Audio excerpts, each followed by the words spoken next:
सीख लूंगा। अगर आप मुझे घर दे दोगे यहाँ पे रहने को, अगर तो मैं सीख जाऊंगा कुछ दिनों में। আপনাকে বাংলা শিখিয়ে দেবো আমরা, চিন্তা নেই। बट ये जानता हूँ खाबे कि ना खाबे, আমি বাংলা শিখিয়ে দেবো। সেটা হচ্ছে এই মুহূর্তে আমার সঙ্গে রয়েছেন সেই বিখ্যাত ডাক্তার কাফিল খান, যিনি উত্তরপ্রদেশ থেকে শুরু করে ভারতবর্ষে চিকিৎসা ব্যবস্থা নিয়ে, চিকিৎসা যে একটা অধিকার, মানুষের অধিকার, সেটা কিন্তু তিনি বারবার চোখে আনন্দে দেখিয়েছেন।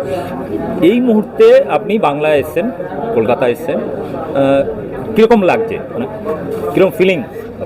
देखिए मैं जब से पहले तो नहीं आया था, 2017 से पहले कोलकाता आई थिंक एक बार आया था जब लियोनेल मेसी का मैच था यहाँ, आई थिंक 2009 और सम टाइम के 10 के आसपास की बात है। तब मैं आया था और मैच देख के चला गया था। 2017 के बाद जब भी आया हूँ तो लोगों का जो प्यार मिला है, मुझे जो सम्मान मिली है, मैंने देखा है कि नॉर्मल आदमी भी मेरी पूरी कहानी, जो मेरे साथ गलत हुआ, जो उस हॉस्पिटल में हुआ, जो मेरी फैमिली के साथ हुआ, उसके उनको जानकारी है। और मैं जितनी बार 3 बार जेल गया हूँ, हर बार सबसे पहले पश्चिम बंगाल से आवाज़ आती है कि ये जो गलत हो रहा है। तो मैं हमेशा से जब मैंने ये गोरखपुर हॉस्पिटल चेजी इंग्लिश में लिखी थी 2021 में, और जब मैं 2022 में इस बुक के साथ आया था, तो मैंने उस वक्त भी ट्राई किया था और उसके बाद भी बहुत बार ट्राई किया कि इसका बंगाली वर्जन होना चाहिए, कि जो अपने ही लोग अपनी नहीं, जिन्होंने मेरे लिए आवाज़ उठाई है, वो नहीं पढ़ेंगे तो कैसे चला। और I am very proud, I am Aseem Chattopadhyay ji का, असीम दाह का जो है बहुत बहुत बहुत शुक्रगुजार हूँ। अंतर आत्मा से मैं उनका धन्यवाद करता हूँ कि उन्होंने जो अच्छा ट्रांसलेशन किया है। सेतु प्रकाशन का मैं धन्यवाद देता हूँ कि उन्होंने हिम्मत दिखाई इसको प्रकाशित करने की। বাংলা में তো আপনারা জানেন যে গোরখপুর যখন একটা বিশাল বড় একটা বিপর্যয় হয়েছিল, সেই সময় তিনি একটি তার অভিজ্ঞতা নিয়ে একটা বই লিখেছিলেন। সেই বইটা কিন্তু বাংলায় অনুবাদ হয়েছে। তো এটা সংগ্রহ করার জন্য কোথায় কি যোগাযোগ করতে আমি পরে নাম্বার দিয়ে দেবো। কিন্তু বিষয়টা হচ্ছে যে एथिक्सर ব্যাপার, সেটা হচ্ছে চিকিৎসা विषयটা নিয়ে আমাদের পশ্চিমবাংলায় आंदोलन चलছে। वेस्ट बंगाल में जो मूवमेंट चल रहा है डॉक्टर लोगों का, उसमें एक एथिक्स का सवाल आ रहा है। जो डॉक्टर लोग ज़्यादातर आप जानते हैं, फिलहाल जितना डॉक्टर है उसमें मैक्सिमम डॉक्टर कोशिश करता है कि प्राइवेट प्रैक्टिस, प्राइवेट लेबोरेटरी से कमीशन, और इस तरह का जो प्रैक्टिस चलता है, इसका बारे में क्या है? ये एक अब अभी बोल रहे थे कि एक सेवा है, एक अलग तरह का चीज़ है, जो डॉक्टर का पेशा जो है ये अलग तरह का चीज़ है। एथिक्स क्या है डॉक्टर लोगों का? नहीं, सबसे पहले तो हम हिपोक्रेटिक ओथ लेते ही हैं पहले दिन, जिस दिन फर्स्ट ईयर MBBS में जाते हैं तो हम ये ओथ लेते हैं कि हम किसी भी पैसे के प्रॉब्लम में कोई भी ऐसा काम नहीं करेंगे जो मरीज के लिए गलत हो। कोई सर्जरी नहीं करेंगे और हम किसी को भी किसी जाति धर्म के एंगल से नहीं देखेंगे। तो ये बहुत नोबल प्रोफेशन है और मैं आपकी बात से पूरा सहमत तो नहीं हूँ, मैक्सिमम तो नहीं कहूँगा, लेकिन हाँ मुझे पता है मेरे अपनी मेडिकल फैटर्निटी में मछलियाँ बहुत गंदी हैं, मेनी डर्टी फिशेस, और जो फार्मेसी और जो डॉक्टर का गठजोड़ है, और जो अल्ट्रासाउंड में और CT स्कैन कराने में और इन्वेस्टिगेशन कराने में जो का कमीशन का धंधा है वो बहुत ज़्यादा हो गया है। लेकिन मैं वही बार बार कहता हूँ कि लोगों को, डॉक्टर्स को ये समझना होगा कि ये प्रोफेशन जो है वो नोबल प्रोफेशन है। पैसा कभी भी आप उससे कमा सकते हैं किसी भी तरीके से, और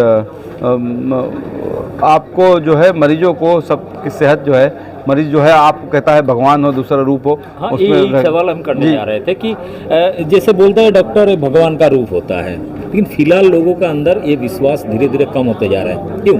देखिए, फिर मैं कह रहा हूँ कि ये मैक्सिमम नहीं है। ये देखिए हर प्रोफेशन में गंदगी है, चाहे वो आप जो 4 पिलर ऑफ डेमोक्रेसी कहते हो, चाहे पॉलिटिकल ले लो, ऐसे पॉलिटिशियन मिल जाएंगे जो करोड़ों का घरों घपला किए हुए हैं, ऐसे ही IAS ऑफिसर्स मिल जाएंगे जिन्होंने बहुत गलत किया हुआ है, ऐसे ही मीडिया में ही मिल जाएंगे जो पैसे लेके रिपोर्ट्स लिखते हैं, जुडिशरी में मिल जाएंगे। पर हमारे सिस्टम में अभी भी बहुत अच्छे लोग हैं, हर सिस्टम में। तो मुझे पता है मेरे मेडिकल प्रोफेशन में भी मेरे साथ रहने वाले कितने मेडिकल हैं जो डॉक्टरों ने कैंप किए हैं, फ्री में कैंप किए हैं, लोग काम करते हैं और अभी भी लोगों को, मरीजों की जान बचा रहे हैं। और अभी RG कार मूवमेंट की बात कर लीजिए, कल मेरी जो कन्वेंशन हुआ है आपका, उसमें भी डॉक्टर्स ने क्या कहा कि हमारा प्रोटेस्ट ख़त्म नहीं हुआ, लेकिन उन्होंने वापस क्यों लिया?